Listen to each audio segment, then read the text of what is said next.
Bonjour et bienvenue à nouveau sur la chaîne Chantons à Dieu, chaîne qui a pour objectif de vous proposer un certain nombre de chants pour animer les messes dominicales ou des fêtes, ainsi que d'autres moments, si vous vous trouvez parmi ces chants-là, des chants qui vous intéressent, pour animer d'autres moments des vies des communautés chrétiennes. Le choix des chants, comme toujours, est basé sur les lectures du dimanche ou de la fête. Et là, l'année liturgique avance, même si c'est un peu tardif cette année. Nous sommes entrés en carême le 5 mars, ou nous allons rentrer en carême le 5 mars.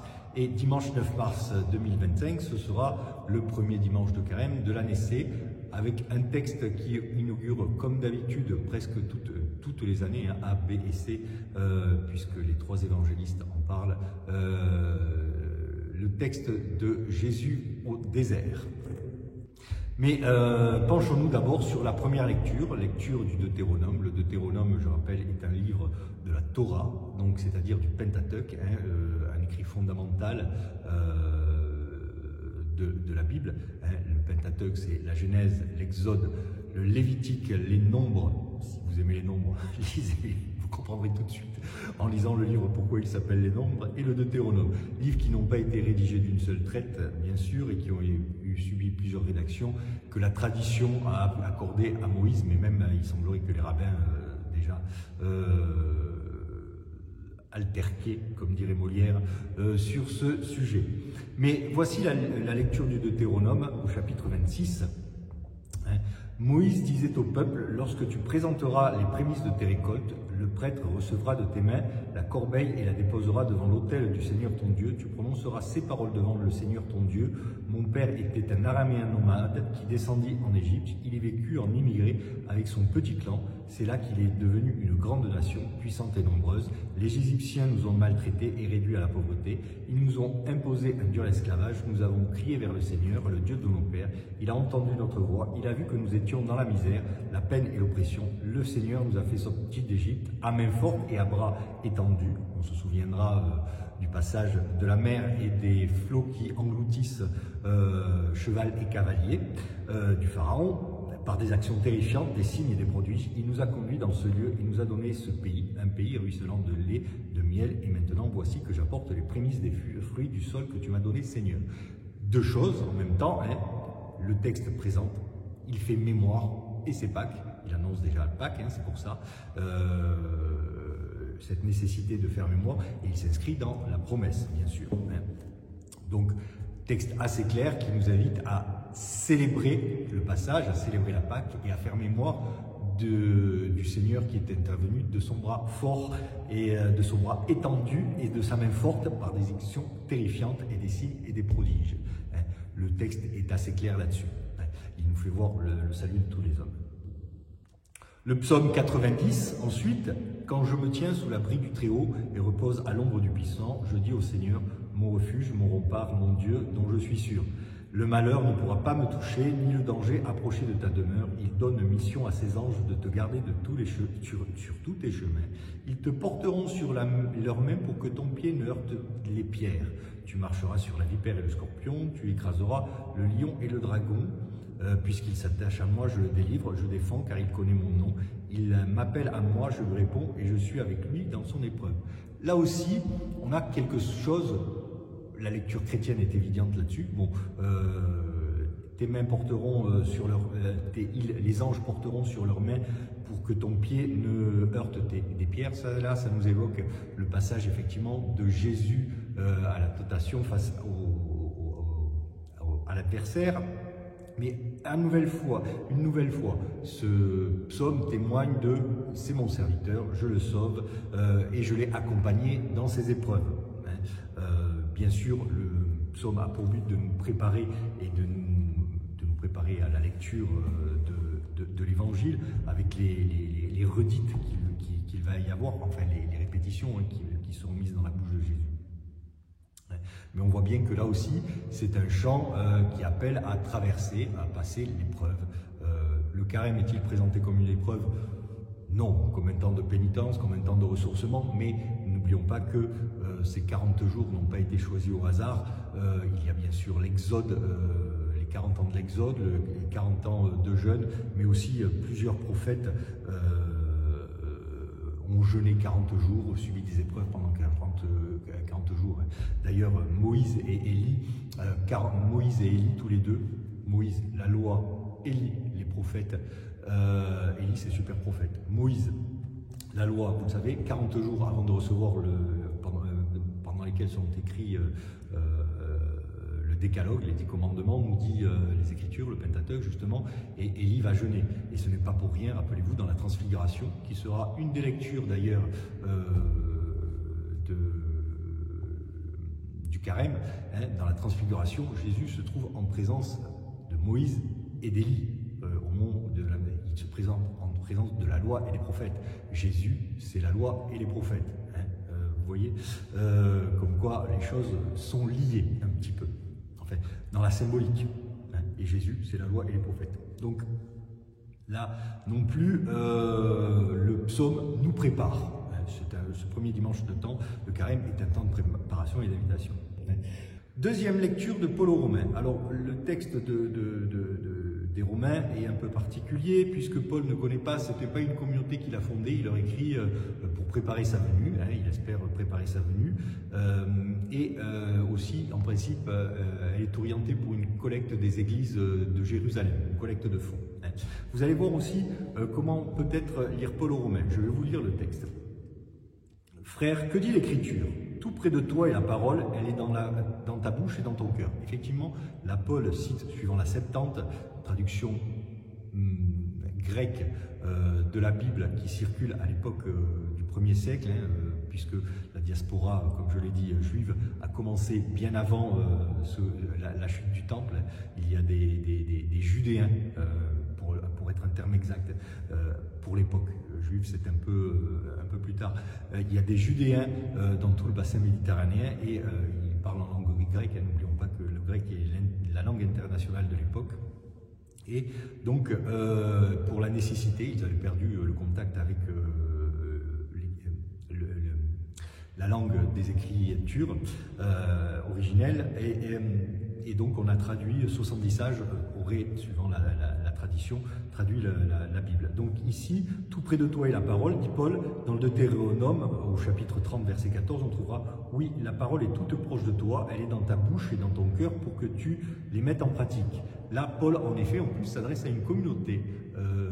On sait que la communauté de Rome est en majorité composée de Judéens, donc de Juifs versés, de Judéens, de Juifs versés dans les Écritures, hein, bien sûr. Hein. Cette parole, c'est le message de la foi que nous proclamons. En effet, si de ta bouche tu affirmes que Jésus, Seigneur, si dans ton cœur tu crois que Dieu l'a ressuscité d'entre les morts, alors tu seras sauvé. Là, on est au cœur du mystère pascal. La première lecture nous annonce le mystère pascal. Bien sûr, il y a une polémique là. En fait, c'est la foi qui justifie. Ça sera autre chose par les siècles. Ça donnera une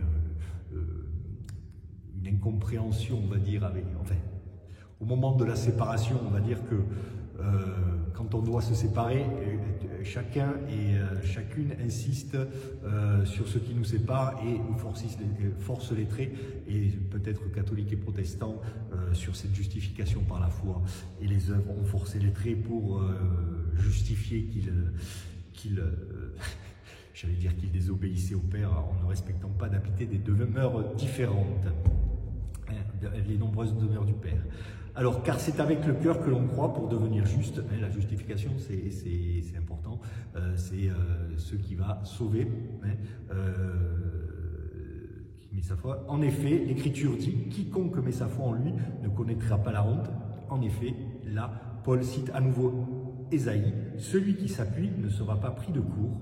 Il parle là de la pierre angulaire. Hein, dans le texte d'Ésaïe, c'est sur la pierre angulaire. Ainsi, entre les Juifs et les païens, alors là, les Juifs et les païens, la distinction, c'est entre les Judéens et les païens, les gentils, ceux qui sont issus du paganisme. Hein, mais le judaïsme de l'époque est très prosélyte. Hein, il y a des craignants de Dieu. L'époque de Jésus est vraiment une période où le monde antique cherche quelque chose, hein, cherche quelque chose dans les croyances. Hein. C'est complexe. Le paganisme, c'est un peu complexe. Hein. C'est plus. D'ailleurs, il y a une recrudescence à cette époque-là des cultes à mystère pour les passionnés d'histoire. Je vous invite à vous pencher sur cette époque. Hein. Donc, juifs et païens, il n'y a pas de différence. Là, juifs et païens, les païens dénommés ici, ce sont des chrétiens issus du paganisme. Il y a l'Église primitive, pendant près de 4 siècles, mais surtout pendant les 2 premiers siècles, va être empoisonnée par cette distinction avec les juifs. En même temps, les premiers chrétiens ne se pensent pas chrétiens et ont tout intérêt à demeurer quelque part, entre guillemets, juifs, parce que les Judéens, dans le monde antique et dans l'Empire romain, ont la dispense de pratiquer le culte impérial du fait de leur originalité, de leur monolatrie, de leur culte à un Dieu unique. Ils ont une dispense pour ne pas rendre de culte impérial. La religion impériale, la religion dans l'Empire romain est une religion politique. C'est un symbole d'unité. Ça pose problème à personne, qu'il soit grec, de rendre un culte à l'empereur.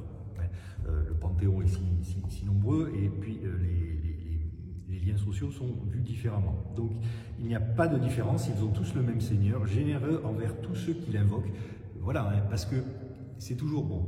Si on prenait une petite comparaison, les Juifs sont issus, effectivement, ils ont en dépôt la loi. C'est de eux que nous vient le salut. C'est Paul qui le dira ainsi, la loi. Donc, et il y a des dissensions parce que, bien sûr, les chrétiens non issus du judaïsme vont interpréter différemment, à commencer par la circoncision, les interdits alimentaires et tout ça. Il y aura une relecture de la Torah à ce moment-là. D'ailleurs, on fait mettre à Jésus, est-ce que Jésus l'a dit lui-même vraiment, mais on fait mettre à Jésus, c'est pas pour rien que dans les évangiles, il y a ce qui rend impur l'homme, c'est ceux qui rentrent dans son cœur et non pas ceux qui rentrent dans sa bouche. Pour les nourritures. D'ailleurs, dans les Actes des Apôtres, Pierre aussi aura une vision où il peut manger, où Dieu lui demande de manger de tout, y compris des nourritures interdites. Ça passe par le porc, bien sûr. Sans le porc, Rome et les Grecs ne sont pas grand-chose. Donc voilà, en effet, quiconque invoquera le nom du Seigneur sera sauvé. Et là, il cite le prophète Joël qui est important pour la Pentecôte. Quiconque invoquera le nom du Seigneur sera sauvé. Il le cite texto, chapitre 3, verset 5. Voilà, pour la lecture de Paul, un petit apport sur cette lecture-là, mais qui s'inscrit bien dans cette dimension, le chemin de Pâques qu'est le carême, et qui nous rappelle que si tu crois que Dieu l'a ressuscité d'entre les morts, alors tu seras sauvé. Donc ça prouve qu'on croit aussi que Jésus a été crucifié. L'évangile, bien connu, mais dans la version lucanienne, en ces temps-là, après son baptême, là, il y a en quelque sorte un retour en arrière par rapport aux lectures précédentes où on fait revenir Jésus en arrière. Pendant l'année liturgique, cette année, on a vu le baptême de Jésus et puis on est passé tout de suite à la vie publique, bien sûr, mais entre les deux, il y a la tentation, Jésus rempli d'Esprit Saint, quitta les bords du Jourdain. Alors, rempli d'Esprit Saint, poussé par l'Esprit, il y en a qui disent, alors poussé par l'Esprit, ça veut dire que c'est aussi Dieu qui cherche à l'éprouver quelque part. Quitta les bords du Jourdain et dans l'Esprit, il fut conduit à travers le désert où pendant 40 jours, il fut tenté par le diable. Je préfère le mot d'adversaire, il ne mangea rien durant ces jours-là et quand ce temps fut écoulé, il eut faim. Alors, je m'arrête juste là. Jeûner 40 jours, c'est tout à fait possible. C'est au bout de 40 jours qu'on mettra sa vie peut-être en danger. Mais vous pouvez jeûner, et je vous invite à le faire, pas forcément dans une vue spirituelle, mais dans une vue de santé. Le jeûne est probablement quelque chose qui est ancré profondément dans notre patrimoine génétique, cette capacité à jeûner, parce qu'il n'est pas évident que nos ancêtres, quand on n'avait pas encore inventé l'agriculture, il fallait courir après le gibier et il n'y en avait pas toujours. Donc, ou manger frugalement par certaines périodes. Donc des périodes de faim où...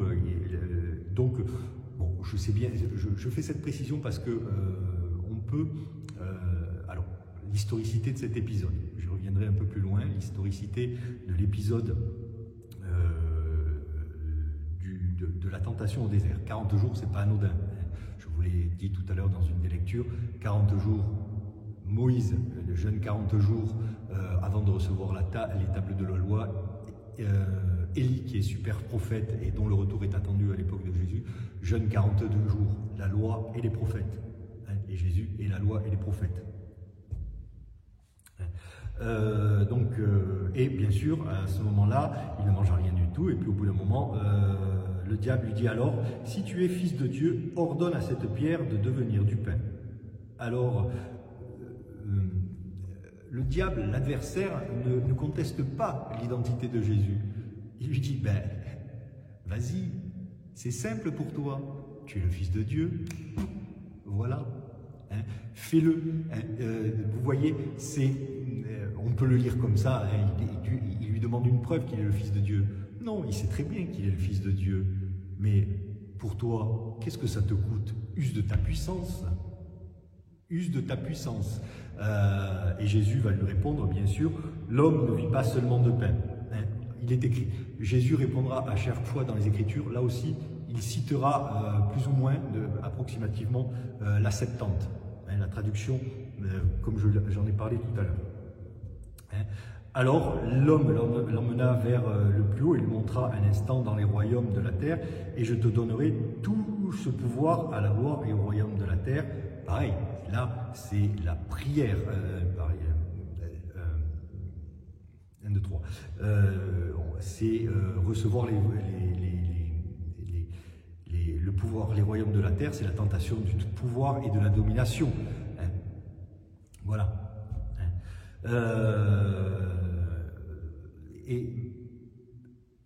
Alors, on peut en faire une morale, une éthique. Hein. La tentation du pouvoir, tout à l'heure, je lui ai dit, si tu es fils de Dieu, effectivement, l'abus de pouvoir, satisfaire ses besoins parce que... Mais, encore une fois, on peut faire le parallélisme avec peut-être le secret messianique, où le secret messianique est plus destiné à dire que ce qui fait que Jésus est Messie, c'est le passage à la croix. Ce qui va faire ici que Jésus sauve, c'est le passage par la croix. Ce n'est pas toute sa puissance, hein, ce n'est pas sa royauté. En fait, sa royauté, de toutes les façons, elle passe par la croix. Donc c'est une royauté différente. Vous voyez, c'est déjà le début de transformer la défaite en une victoire.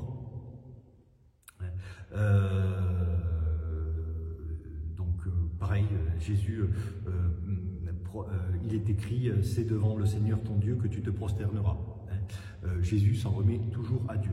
Puis le diable le conduisit à Jérusalem, il le plaça au sommet du temple et lui dit, si tu es fils de Dieu, ici jette-toi en bas, car il est écrit, il donnera pour toi à ses anges l'ordre de te garder, et encore ils te porteront sur leurs mains, de peur que ton pied ne heurte une pierre. Là c'est dans Luc, c'est Satan qui cite les Écritures.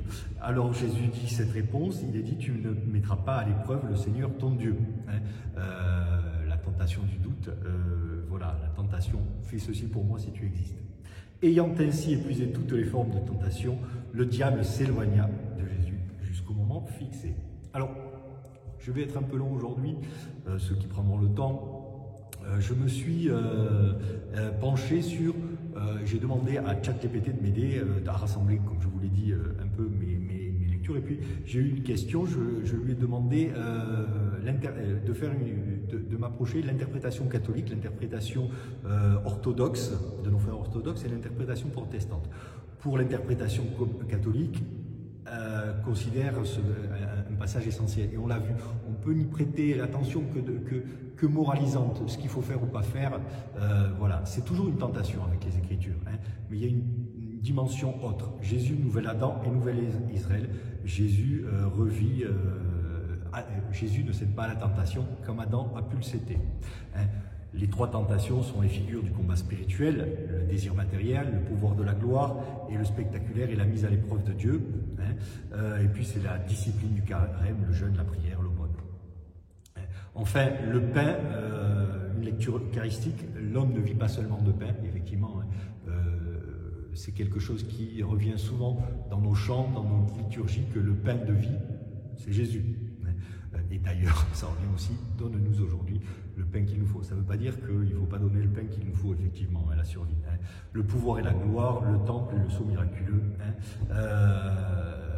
C'est ça, le miracle, non, mais la passion et la résurrection. L'interprétation orthodoxe, orientale, peut-être plus primitive, le désert comme un lieu de purification, l'icône du combat spirituel contre les passions. Les pères du désert voient dans ce passage un modèle pour la vie monastique, jusqu'à l'excès. La sédia, c'était un excès. Voilà.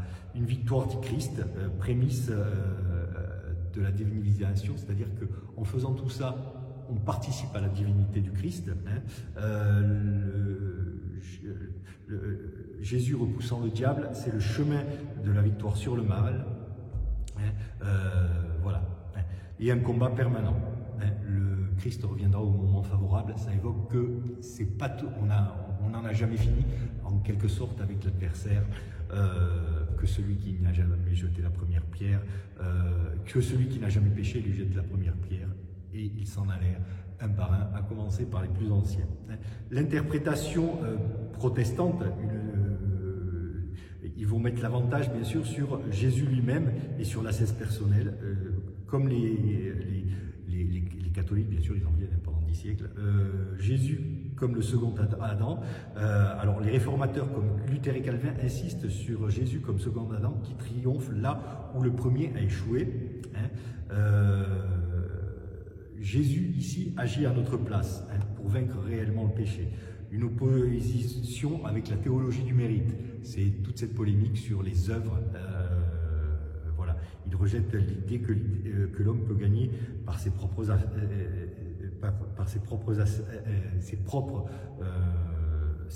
efforts. Voilà. Et que c'est Jésus qui porte et qui doit nous porter à résister face à la tentation.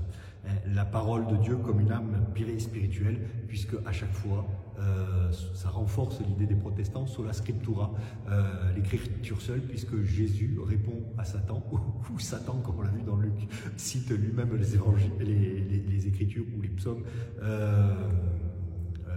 puisque Jésus trouve la ressource de ne pas aller dans le chemin de la tentation grâce aux écritures. Voilà brièvement. Alors oui, je vais rajouter une petite chose sur l'historicité. Alors comme je l'ai dit, je n'ai 40 jours, c'est tout à fait possible. En même temps, les évangiles n'ont aucun objectif à être historique. C'est même pas, ça doit être peut-être, à l'époque où c'est écrit, bien sûr, ils ne peuvent pas trop s'en égarer. C'est pour ça qu'un certain nombre d'évangiles dits apocryphes ne seront pas retenus parce qu'ils racontent des choses farfelues. Donc il y a une certaine, ça s'enracine dans une certaine historicité, et il y a d'ailleurs les choses les plus gênantes. D'ailleurs, les choses les plus gênantes sont souvent les plus historiques. La lâcheté de Pierre, par exemple, le baptême.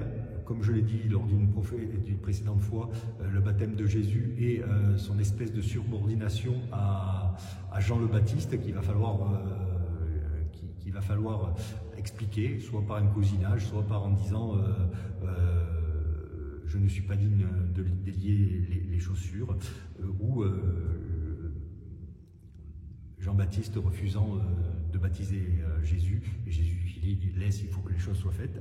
Donc ça, ce sont des choses, les choses gênantes, ils ne pouvaient pas les supprimer. C'était trop imprégné dans les communautés chrétiennes, trop bien transmis pour qu'on puisse le passer sous silence. Et puis il y en a d'autres, ça ne leur importe pas. La dimension des premiers disciples, c'est de porter l'esprit de Jésus et ce que le maître disait, ce qu'il fait vivre, et ce qu'il aurait pu dire avec leur proximité qu'ils connaissaient. Donc, il y a peut-être un fond historique, bien sûr, d'une épreuve spirituelle. Après tout, quand il est allé voir Jean-Baptiste, Jean-Baptiste témoigne bien de quelque chose, d'une quête spirituelle. Et puis, la structure en trois tentations et les citations du Deutéronome montrent une élaboration pour un récit que Jésus est fidèle, là où Israël et Adam ont échoué. Donc il y a une approche traditionnelle, c'est une approche historique rapportée par Jésus lui-même, une approche historico-critique, un récit structuré par la communauté chrétienne à partir de la méditation sur la mission de Jésus, et une approche spirituelle, une expérience mystique et visionnaire qui reflète le combat intérieur du Christ. Le récit n'est pas isolé, c'est peut-être pour ça, mais ce récit est prépondérant finalement. Il manquerait si on l'enlevait, même si Jean ne l'a pas mis, mais ce récit n'est pas seulement isolé, c'est une clé de lecture pour comprendre tout l'évangile, ce qui va se passer.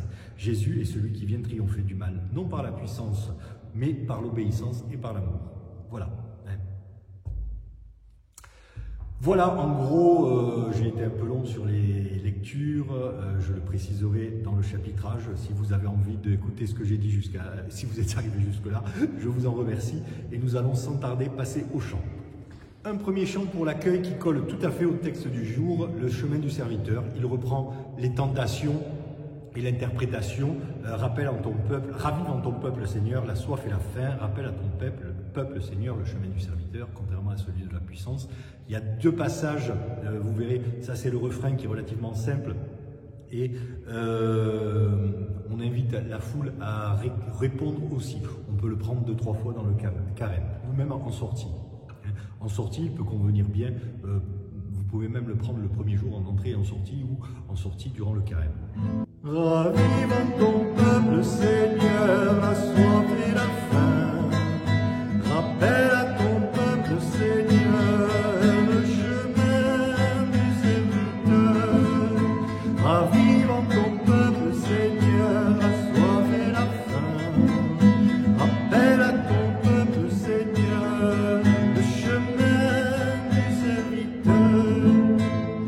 Est-ce de voir les pierres devenir du bon pain, que nous croyons en toi, que nous croyons en toi. Est-ce de voir les pierres se lever pour crier, que nous suivons tes pas, que nous suivons tes pas. Ravive en ton peuple, Seigneur, la soif et la faim. Rappelle à ton peuple, Seigneur, le chemin du serviteur. Est-ce de voir ton Fils se montrer le plus fort, que nous croyons en toi, que nous croyons en toi. Est-ce de voir ton Fils échapper à la mort, que nous suivons tes pas, que nous suivons tes pas. Ravive en ton peuple, Seigneur, la soif et la faim. Rappelle à ton peuple, Seigneur, le chemin du serviteur. Est-ce de voir ton Fils sur le trône des rois, que nous croyons en toi, que nous croyons en toi.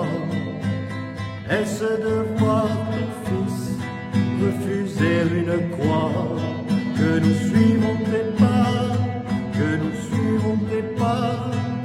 Ravive en ton peuple, Seigneur, la soif et la faim. Rappelle à ton peuple, Seigneur, le chemin du serviteur. Voilà, chant très catéchétique qui rappelle que si nous attendons la puissance de Jésus, il viendra, il est venu, par la passion et la résurrection et la victoire du tombeau vide toute discrète.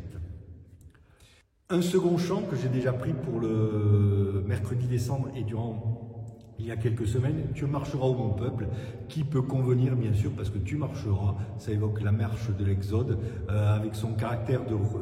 Il y a un moment où bien sûr on dialogue avec l'Assemblée dans ce chant, et où tu reviendras vers moi, c'est un peu cela, le temps du carême aussi. Tu marcheras ô mon peuple, tu marcheras ô mon peuple, vers les champs déserts où fleurit le silence, loin des cohues, des brisées de tes rues, loin des cohues, du brisé de tes rues. Tu chanteras ô mon peuple, tu chanteras ô mon peuple, l'hymne de mon cœur en quête de justice. Je l'écrirai au plus profond de toi, je l'écrirai au plus profond de toi. Reviens à moi, ô mon peuple, reviens à moi,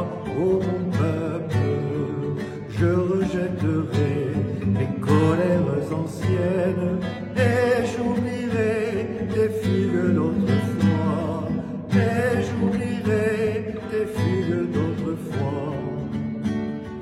Tu es à moi, ô mon peuple, tu es à moi, ô mon peuple, tu restes à jamais le peuple de mes rêves, et dans l'amour je me fiancerai, et dans l'amour je me fiancerai. Voilà, je n'ai pris que 4 couplets, mais il y a 5 couplets aussi 5-6. Quand tu viendras au mon peuple, tu verras le vin couler comme une source. C'est la promesse à la fin de l'Exode. Je te mènerai vers un pays ruisselant de lait et de miel. Tu es ma joie, ô mon peuple, depuis si longtemps, j'attends que tu reviennes, et te voilà enfin dans ta maison. Avec la résurrection, le royaume de Dieu est venu. Une fois n'est pas coutume, je vais vous proposer un rite pénitentiel. Alors je sais bien qu'il y a des esprits chagrins qui ne veulent pas qu'on développe, qu'on revient à Seigneur prends pitié, Seigneur prends pitié. Il y a 3 formules avec 3 versets, mais on peut s'arranger. Il est tiré sur le psaume 50, le texte est AELF, Association épiscopale de langue française. Donc ce que disaient les évêques il y a une vingtaine d'années, je ne vois pas pourquoi aujourd'hui ça serait à mettre au rebut. Donc, et c'est tiré de la messe du renouveau. Je l'aime bien parce qu'il est tiré du psaume 50 et que comme on n'a pas de Gloria, on peut se permettre de développer un peu le Kyrie. Je remets la guitare. Lave-nous de nos fautes, Seigneur, purifie-nous de nos offenses, prends pitié de nous, prends pitié de nous, rends-nous la joie d'être sauvés, qu'un esprit nouveau nous soutienne, prends pitié de nous, prends pitié de nous. Ouvre nos lèvres, Seigneur, et notre bouche annoncera ta louange, prends pitié de nous, prends pitié de nous.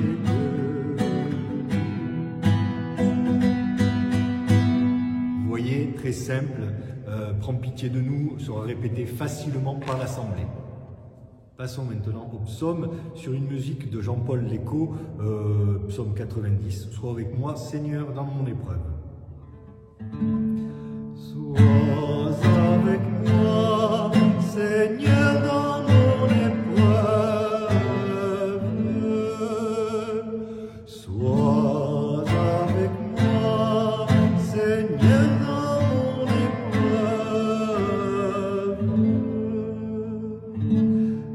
Quand je me tiens sous l'abri du Très-Haut et repose à l'ombre du Puissant, je dis au Seigneur mon refuge, mon rempart, mon Dieu dont je suis sûr. Le malheur ne pourra te toucher, ni le danger approcher de ta demeure. Il donne mission à ses anges de te garder sur tous les chemins. Sois avec moi, Seigneur, dans mon épreuve. Ils te porteront sur leurs mains pour que ton pied ne heurte les pierres. Tu marcheras sur la vipère et le scorpion, tu écraseras le lion et le dragon. Puisqu'il s'attache à moi, je le délivre, je le défends car il connaît mon nom. Il m'appelle et moi je lui réponds, je suis avec lui dans son épreuve.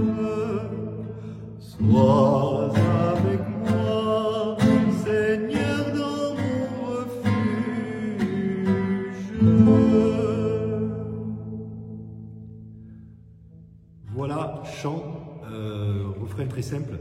J'aurais peut-être dû faire le premier verset, le refrain, les deux versets 2 et 3 ensemble, refrain et verset 4, ça va mieux, ça n'interrompt pas la lecture et la cohérence, puisqu'on parle des anges qui soutiennent les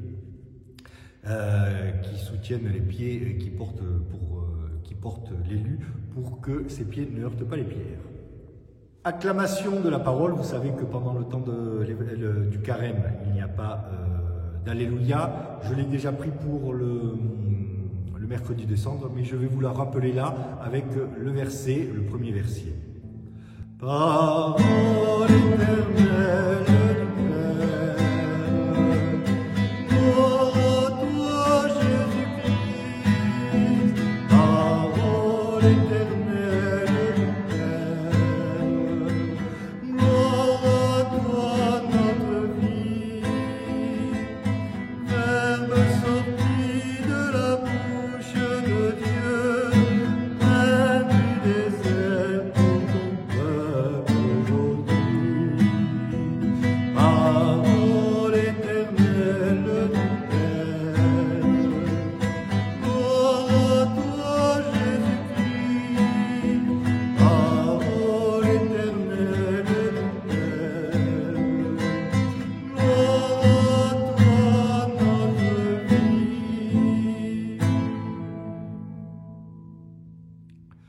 Voilà, le verset de la semaine prochaine conviendra, il me semble, à l'évangile de la semaine prochaine, et ainsi de suite. Passons maintenant au chant d'offertoire. Un premier chant qui est ad hoc pour la Nessée, que je prends pratiquement tous les dimanches de carême lors de l'offertoire, ou qu'on peut prendre en fin de communion, si le chant de communion peut être court, hein, on peut faire peut-être en fin de méditation, et il reprend texto les évangiles, en cette année c'est les évangiles, le thème. Le premier couplet c'est la tentation au désert, le deuxième c'est la transfiguration, le troisième c'est le figuier, le quatrième c'est l'enfant prodigue, et le cinquième c'est la femme adultère. Le sixième, il est pour tout. Voilà. Habitants du désert, il n'y a pas de refrain, mais vous allez voir, la mélodie est très reprenante et très belle et très entraînante. On la mémorise facilement. C'est un texte de la communauté francophone cistercienne et la musique est de Philippe Robert. Je vais le prendre en entier. Habitants du désert, à l'heure du combat, résiste au menteur, ferme ton oreille à ses ruses et avance au nom de Jésus, le pain de sa Pâque t'est offert.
baptisé dans l'eau et le feu, au jour de victoire pour l'amour.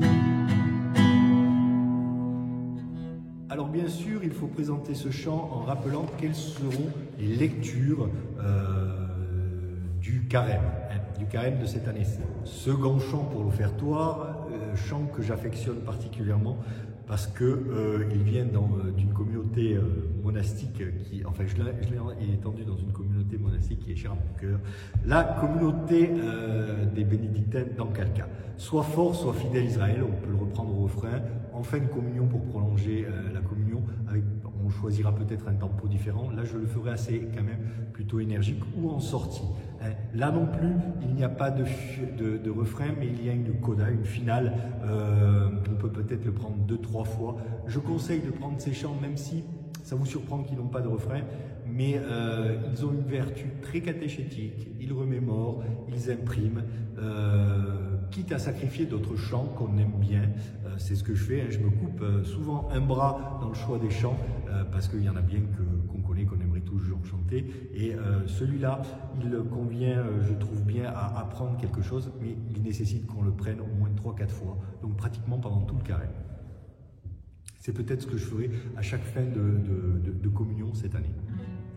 Sois fort, sois fidèle, Israël, Dieu te mène au désert, c'est lui dans le bras souverain, ouvrit dans la mer un chemin sous tes pas, oublie les soutiens du passé, en lui seul ton appui, c'est lui comme un feu dévorant, qui veut aujourd'hui se creuser pour ta foi. Il veut par-delà le désert te conduire au repos. Sur toi resplendit à ses yeux le sang de l'agneau immolé dans la nuit. Poursuis ton exode, Israël, marche encore vers ta joie. La vie jaillira de la mort, Dieu passe avec toi et t'arrache à la nuit. Poursuis ton exode, Israël, marche encore vers ta joie. Vous voyez, chant qui doit gagner en ampleur vers la fin et qui est très catéchétique, qui rappelle le passage de la mer, l'or au creuset, comme tous les chants monastiques d'ailleurs, ou les composés par des moines qui ont une pratique des écritures phénoménale.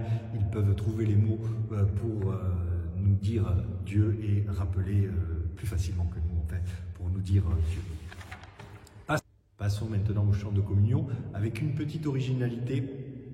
Un chant dans 2 versions différentes, enfin des paroles mises dans 2 chants en 2 versions différentes. J'ai déjà pris pour le mercredi des cendres, pain donné pour notre vie, je le prendrai en 2e partie. Voici une autre version. Alors là, le refrain est facile, le couplet est plus difficile, donc ça sera le soliste qui le chantera, soutenu par l'orgue ou la guitare. Pain donné pour notre vie, corps et sang de Jésus-Christ, pain de Dieu pour les pécheurs, fais grandir l'amour dans nos cœurs. Pain donné pour notre vie, corps et sang de Jésus-Christ, pain de Dieu pour les pécheurs, fais grandir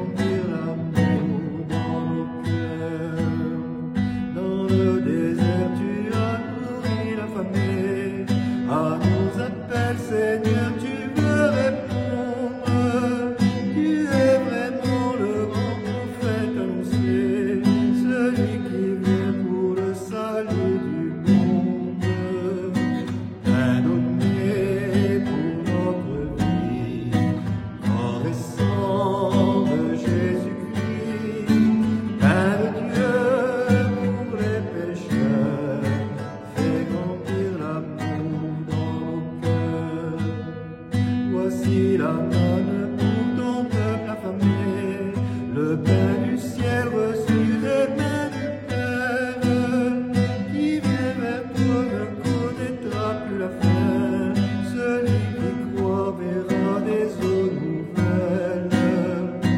Pain donné pour notre vie, corps et sang de Jésus-Christ, pain de Dieu pour les pécheurs, fais grandir l'amour dans nos cœurs. Nous le croyons, tu es le pain de la vie, louange à toi Seigneur venu du Père. Nous marcherons le long des jours et des nuits, tu mourras de pain nous faire renaître. Pain donné pour notre vie, corps et sang de Jésus-Christ, pain du ciel pour les pécheurs, fais grandir l'amour en cœur. Voilà pour cette première version. Passons à la seconde version, et je crois que j'ai fait quelques erreurs de parole, je les corrigerai en encart. Pain donné pour notre vie, mais cette fois dans une version de Jean Jaurou. Les paroles sont toujours de Claude Bernard.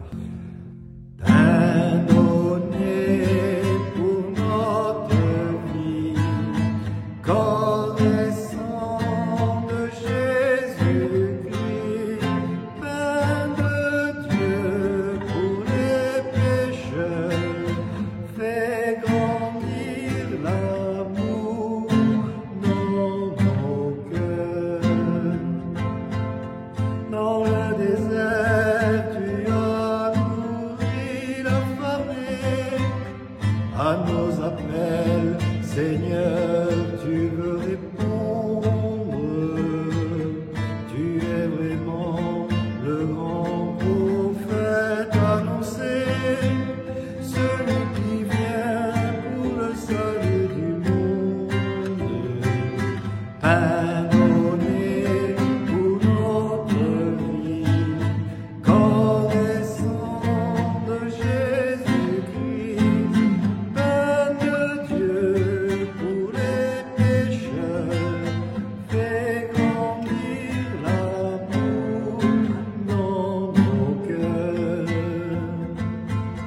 Voici la manne pour ton peuple en chemin, le pain du ciel reçu des mains du Père, qui vient vers toi ne connaîtra plus la faim, celui qui croit verra les eaux nouvelles. Pain donné pour notre vie, corps et sang de Jésus-Christ, pain de Dieu pour les pécheurs, fais grandir l'amour dans nos cœurs. Voilà, je n'ai plus que 2 couplets cette fois-ci.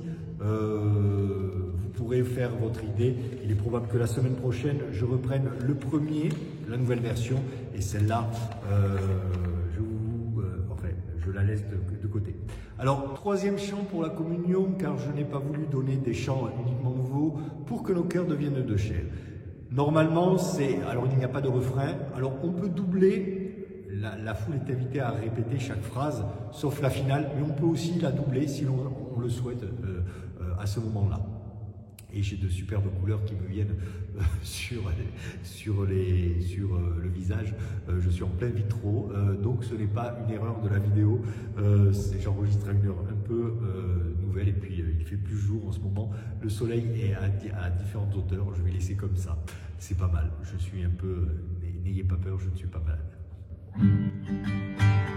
Pour que nos cœurs deviennent de chair, pour que nos cœurs deviennent de chair, tu as rompu le pain, tu as rompu le pain, comme un fruit de justice, comme un signe d'amour, comme un fruit de justice, comme un signe d'amour.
là, il est impératif de prendre les 4 couplets pour que tout fasse sens, hein, et pour qu'on ne s'arrête pas à tu as donné ta mort. Chant d'envoi maintenant. Vivons en enfants de lumière, je l'ai déjà pris, échangez vos cœurs, donc je vais faire court. Alors pour ce premier dimanche de carême, on peut encore prendre 40 jours dans le désert, mais si on le reprend plusieurs fois, le premier couplet, il vaut mieux ne pas le reprendre les autres fois. L'heure est venue de l'exode nouveau, voici le temps de renaître dans l'eau, 40 jours avant la Pâque, vous commencez l'ultime étape, vivons en enfants de lumière, sur les chemins où l'esprit nous conduit, que vivons-nous le nom du Père. L'heure est venue de sortir du sommeil, voici le temps de l'appel au désert. Allez voir le Fils de l'homme, la joie de Dieu sur lui repose. Vivons en enfants de lumière, sur les chemins où l'Esprit nous conduit, que vivons-nous le nom du Père. L'heure est venue d'affermir notre cœur, voici le temps d'espérer le Seigneur. Il est tout près, il nous appelle, il nous promet la vie nouvelle.